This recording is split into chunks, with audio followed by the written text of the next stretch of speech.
इंद्रायणीचं महत्त्व अनन्यसाधारण आहे। न्यूज 18 लोकमतवर आपण वारंवार इंद्रायणी प्रदूषणाच्या बातम्या दाखवत आलोय, आतापर्यंत त्याचा पाठपुरावा करत आलोय। शासनाने कोटींचं पॅकेज इंद्रायणीसाठी जाहीर केलंय, पण त्याचं कुठपर्यंत काय झालं हे कोणालाच माहित नाही। पण हे जे लोक आपल्या सोबत आता आहेत, हे इंद्रायणीसाठी यांचं जे काम आहे ते अप्रतिम काम हे करतात। वर्षानुवर्ष इंद्रायणी स्वच्छ करण्याची ही जी मोहीम आहे राबवत आहेत, त्यांच्याकडून आपण जाणून घेणार आहोत की काय काय त्यांच्या माध्यमातून करण्यात येतं। तर सगळ्यात आधी मी तुझ्याशी बोलेल, कशी ही कल्पना सुचली?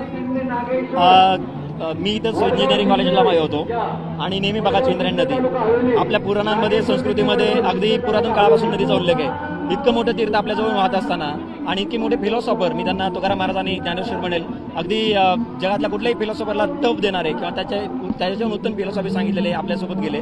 त्यांची दोघांची समाधी इथे इंद्रायणीच्या कुशीत आहे। ही नदी त्यांनी तीर्थ म्हणून समजली, पण आज जर बघितलं तर सगळ्या सांडपाणी MIDC's पाण्यामध्ये सोडलं जात आहे।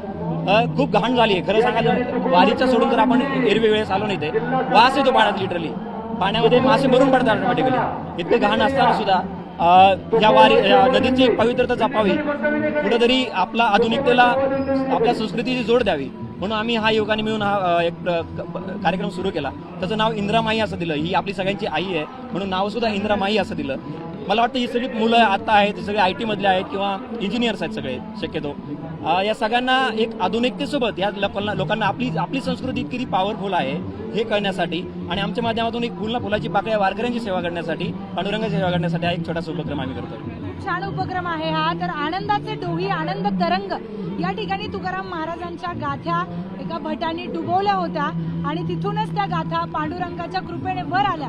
पण अशा या इंद्रायणीमध्ये इतक्या मोठ्या प्रमाणात प्रदूषण होत आहे आणि या प्रदूषणा मुक्त करण्याची जबाबदारी या सगळ्या तरुण मंडळींनी घेतलेली आहे। आपण आणखी काही तरुणांशी बोलणार आहोत।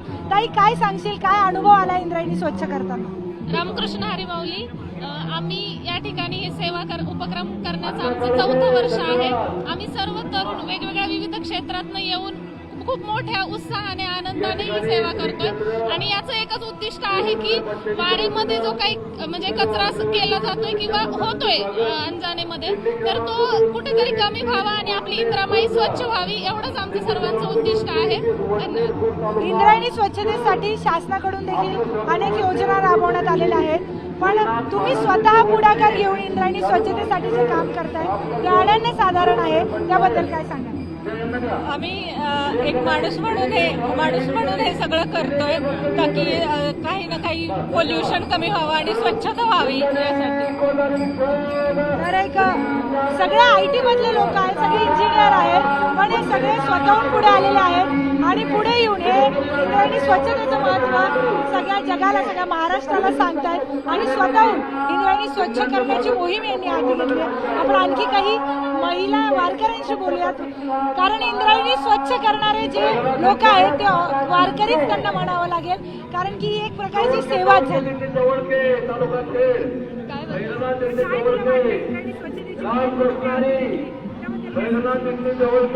पहिली गोष्ट तर हा आनंदवारीचा जो उपक्रम या वातावरणात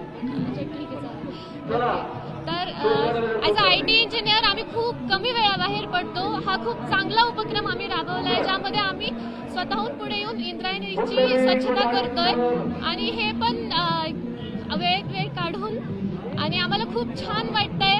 आनंदवारीमध्ये सहभाग जरी नाही घेता आला तर ह्या उपक्रमाने आम्हाला जे पुण्य भेटतंय आणि लोकांपर्यंत जो संदेश जातोय, ती एक छान अनुभव आहे आमच्यासाठी। नक्कीच हा छान एक उपक्रम आहे। तुम्ही इथे काही बोर्ड बघू शकता। या बोर्डवर बघा काय लिहिलंय, हे नेमकं अमृत इंद्राच्या कमंडलचं पाणी की सांडपाणी MIDCचं अत्यंत महत्त्वाचा संदेश या बोर्डातून देण्याचा प्रयत्न करण्यात आला, कारण MIDCतून वारंवार इंद्रायणीमध्ये सांडपाणी सोडलं जातं आणि ते सांडपाणी लोकांसाठी इतकं धोकादायक आहे, त्यातले मासे देखील मरतात।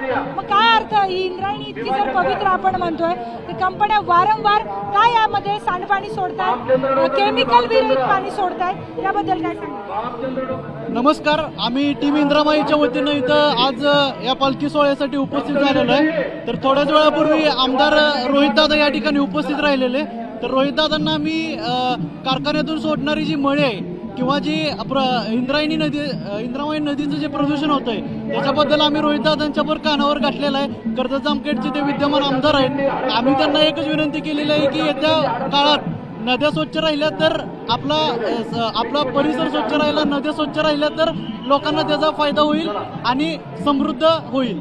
एवढंच या मनानं सांगतो मी. तर हा अतिशय चांगला उपक्रम इंद्रायणी स्वच्छ करण्याचा विविध प्रकारचे बोर्ड तुम्ही इथे लावलेले बघू शकता, ज्यामध्ये नदीला फक्त नदीच मानणारा देश कसा त्यांच्या नद्या ठेवतो आणि नदीला माता मानणारा देश कशा प्रकारे त्यांच्या नदीला अपवित्र करतोय, नदीमध्ये कचरा टाकतायत, नदीमध्ये सांडपाणी केमिकल युक्त पाणी टाकलं जातं. त्याचबरोबर आणखी एक बोर्ड इथे आहे, बघू जरा इंद्रामाई तुझ्या बाळांची आबाळ, तुझ्या लाटेखाली आई माझी पुरली या नाळ.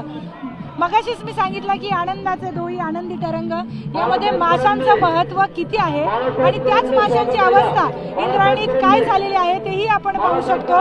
तर या दादांशी देखील आपण बोलूया. दादा, हा अतिशय महत्वाचा मेसेज असलेला बोर्ड तू हातात घेतलाय, काय सांगशील? ॲक्च्युली आपण ॲज अ यंगस्टर म्हणून आपण पर्यावरणाकडे लक्ष दिलं पाहिजे. जे नदीमध्ये होणारं प्रदूषण आहे त्याकडे आपण बघितलं पाहिजे.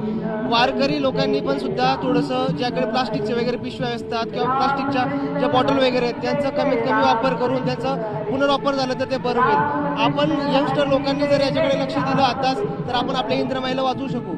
आणि याच पद्धतीने आपण पुढं चालून ही पुढं 4थं वर्ष आज आहे, हे पुढं अजून छोटंसं रोपटं आहे, हे रोपटं अजून मोठं व्हावं, याचं वृक्ष व्हावं आणि याचं जेणेकरून जे काही वृक्ष झाल्यानंतर मोठं परिणाम होईल असं एक इंद्रामाई आहे. अशा भरपूर नद्या आहेत, गोदा आहेत, ताप्या आहेत, ज्या आपल्या प्रदूषणामध्ये आहेत, ज्या विस्कळीत होत चालल्या आहेत. त्यांचं आपल्याला खूप लवकरात लवकर हे करायचं, प्रदूषणमुक्त करायचा आपला प्रयत्न असेल. नक्कीच इंद्रायणी लवकरात लवकर स्वच्छ व्हावी आणि इंद्रायणी सोबतच ज्या सगळ्या नद्या आहेत भारतातल्या प्रमुख नद्या त्या देखील स्वच्छ व्हाव्यात अशी विठ्ठल चरणी आपण प्रार्थना करूया. आणि तुम्हाला सगळ्यांना न्यूज 18 लोकमत कडून मी शुभेच्छा देते. बोला पुंडलिक वरदेव हरी विठ्ठल ज्ञानदेव तुकाराम पंढरीनाथ भगवान की जय. ज्ञानेश्वर महाराज की जय.